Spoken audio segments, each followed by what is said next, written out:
Former President Trump secretly tested positive for COVID before coming into contact with more than 500 people, including Joe Biden at their first debate. Meanwhile, Republicans and Fox News are suggesting a new variant of the coronavirus is a liberal hoax. For more on this, it's time for a closer look. Despite receding to his hideout in Mar-a-Lago, where he's occasionally glimpsed giving horrible toasts on blurry cell phone footage like a Florida swamp ghost who haunts weddings, Donald Trump remains under multiple serious investigations. There's the investigation into his election meddling in Atlanta, the investigation of his business in New York, and the congressional investigation of the insurrection he stoked on January 6th. Plus, I don't know, like a dozen other investigations I've stopped keeping track of. He's probably still got a pending case over the time he left Air Force One parked next to a fire hydrant in Times Square. Officer, I was just running in real quick to grab some M&Ms from the M&M store. We love M&Ms, don't we, folks? We love them. The cocky red one, the nervous orange one, and of course, the sexy green M&M. Women want a beer and men want to be with her. I met her backstage in '86 John Bovi concert. I said John Bovi, I meant Bon Jovi. I flubbed it. You know, there's one thing we know about the Donald. I admit when I made a mistake. When I get it wrong, I own up right away.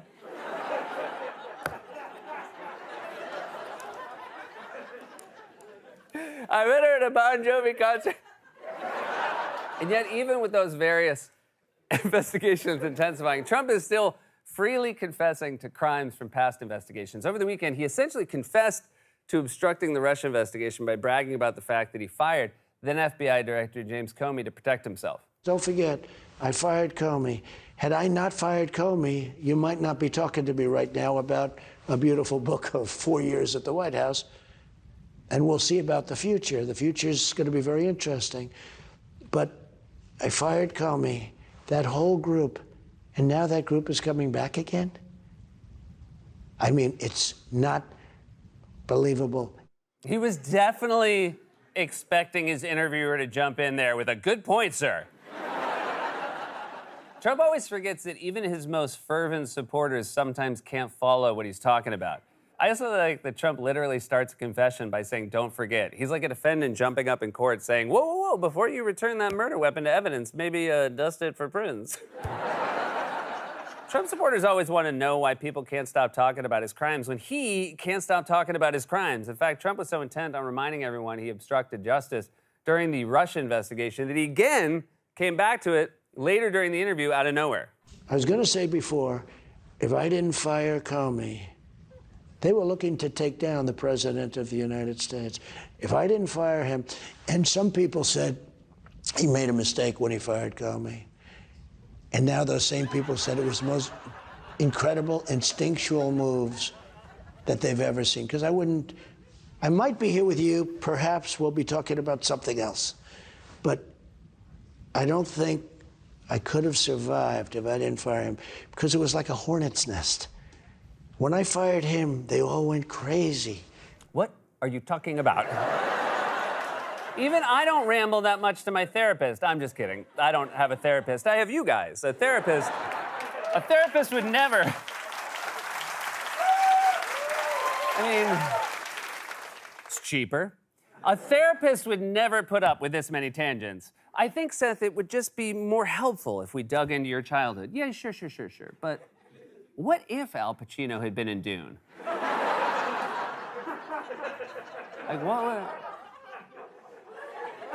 what would that even sound like? All right, let's go. The House of Atreides will bring peace to Arrakis. Oh, yeah. I genuinely wonder if even Trump fans are capable of understanding what he's saying, or if his stream of consciousness rambling is just a soothing way for them to fall asleep. Because I will say, I would definitely listen to one of those nature sound CDs with Trump's voice to help me doze off. I never understood wind, and I know windmills very much. They're noisy. They kill the birds. You want to see a bird graveyard? Go under a windmill someday. You'll see more birds than you've ever seen ever in your life.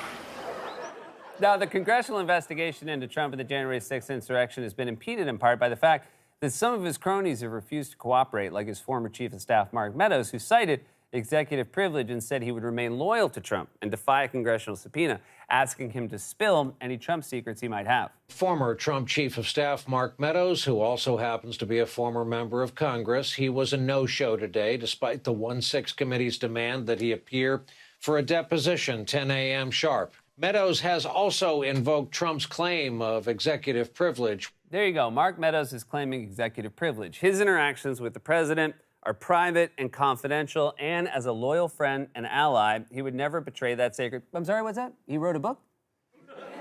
That he got paid money for. Is it called Home Gardening Tips, but no secrets about Donald Trump? It's not? Well, what's in it? Juicy details about all his private interactions with Donald Trump? But what about executive privilege? All right, you know what? I really feel like you guys got to explain this stuff to me before the show. I mean, even Wally's confused. Yeah. Yeah, you're right. The clip packages always do a good job of explaining stuff. The only problem with the clip packages is they never have any Al Pacino. All right, whatever, let's roll it. Donald Trump tested positive for coronavirus 3 days before his first debate against Joe Biden on September 29th, 2020. This stunning revelation is in a new book by former White House Chief of Staff Mark Meadows that was obtained by The Guardian. A positive test the country never knew about. Despite the positive test, Trump attended an indoor event with Gold Star military families. 2 days later, on Tuesday the 29th, Chris Wallace at Fox says Trump was not tested at the debate because he arrived late, and they allowed him on stage because they were relying on the honor system. Later that week, on Thursday the 1st, Trump officially tested positive according to his doctor. Hooah! First of all, I like that Trump's aides won't talk to Congress, but if they get a book deal, they'll tell the entire world the worst they can possibly think of. I'll never testify before Congress about my good friend and loyal steward, Donald Trump, a man I admire and look up to, who I would never betray. You'll just have to read my book titled Trash Can Human Being. So it turns out Trump tested positive for COVID before a presidential debate with Joe Biden and kept it a secret, although in retrospect, I feel like maybe we should have known from that debate that he had something based on his performance. It was either COVID or rabies. I'll ask Joe. The individual no, at no, 3.5 hey, million? Mr. President. Which no, was heavily Mr. President. No, go ahead. No, I'm Mr. President. 3.5 Mr. million, President. Joe. Hooah! No, Mr. President. No. Can I be honest? It's a very important Try to be question. honest. He stood up. No, He stood up, the answer to and the he question is no. Oh, good. So not only did he have COVID, but his mouth was open the entire time. It's like he was trying to spread it. If you had a 4K TV, you could actually see the coronavirus particles coming out of his mouth. So Trump secretly tested positive for COVID, didn't tell anyone, and then he went to an event with military families in a presidential debate, knowing he was potentially spreading COVID. In fact, the Washington Post reported from the day he tested positive until his hospitalization, Trump came in contact with more than 500 people. He's like the Johnny Appleseed of COVID. Now, people keep saying that Trump looked terrible and we should have known he had COVID, but I mean, when does he, not look terrible? I mean, look at this. Are we supposed to be able to tell? I mean, look at these pictures. When was the COVID? He was never exactly the picture of health, you know? You know how at the end of pill commercials, they quickly list all the possible side effects? They should just replace that with a photo of Trump. He always looked like a patient on House who gets saved at the last minute by some unorthodox treatment. Donald, there's only one way to save you. We're gonna hook you up. I'm sorry, Donald. Donald, there's only one way to save you. We're gonna hook up your heart to a pig's heart and have you swap brains.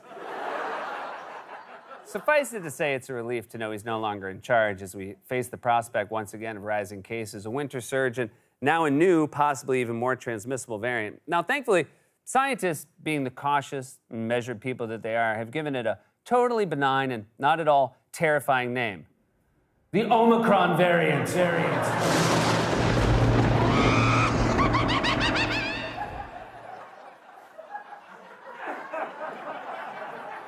The Omicron variant sounds like a paperback I read at my grandma's house because they were else to do. No, Grandma, I don't want to read your stories. What the is this? Seriously, the Omicron variant? I thought scientists were supposed to be mild-mannered, analytical types who don't want you to panic. I get that they're just going by the Greek alphabet, but the Greek alphabet is very scary. I propose we start naming the variants after popular child stars of the 90s. I would just panic less if Fauci was on TV telling us about the Lipnicki variant. You know, the Lipnicki variant, much like the actor is named after, it's infectious. Anyway, Omicron, a.k.a. Haley Joel Omicron, see, it works, is already here, and yet Republicans and Fox News are dismissing it as some sort of liberal hoax, with one Republican calling it the midterm election variant, another saying Joe Biden wants to make COVID the forever pandemic, and Fox News hosts suggesting Biden just came up with it to help him politically. The emergence of the new COVID variant is sparking a fresh round of conspiracy theories. Former White House doctor turned MAGA congressman Ronnie Jackson tweeted, quote, "Here comes the MEV, the midterm election variant." Democrats are already using this to jam through their pro-lockdown, anti-freedom agenda. But we're not surprised. A new scary variant is another liberal cover-up for Joe Biden's ongoing and many failures. And maybe that might help them in the upcoming midterm elections. There's always a new variant. And you'll count on a variant about every October, every 2 years. Oh, I think it's going to, yep. You know, you're probably right. I mean, however... They could speed up. The variants could come more quickly. We're going to need a new variant here. All right, first of all, I hate to nitpick here, but that's not how you mime holding a phone. See, if you're pretending to hold a phone, you hold it like this. Your hand is in the phone is in your hand. Like, for example, if I were to mime taking a phone call, I would do this. Hello? President of NBC? Yes, this is Seth Meyers. I've used up my show's entire tangent budget for the year? Which year, 2022? Anyway, back to Fox News. Are you out of your mind? You think anyone wants this pandemic to keep going? You think that's good for Democrats politically? Everyone is miserable. No one wants this thing to keep going. We all desperately want life to go back to normal. I can't believe I'm saying this, but I'd give anything to be on a packed F train high-fiving rats and reconnecting with the dude who insists on bringing his bike on during rush hour. I miss that guy. Why do you have a bike on the train, though? Why are you bringing one mode of transportation onto another slower mode of transport? Just ride the bike to work. You'll beat us all there. We're all still dealing with a once-in-a-century catastrophe that has resulted in mass suffering, and we have one party that either thinks it's a hoax or actively tries to spread it to as many people as possible. We all desperately want to get back to normal. The difference is one side has a bunch of proposals for how to get there, and all the other side can say is, yabba dabba doo.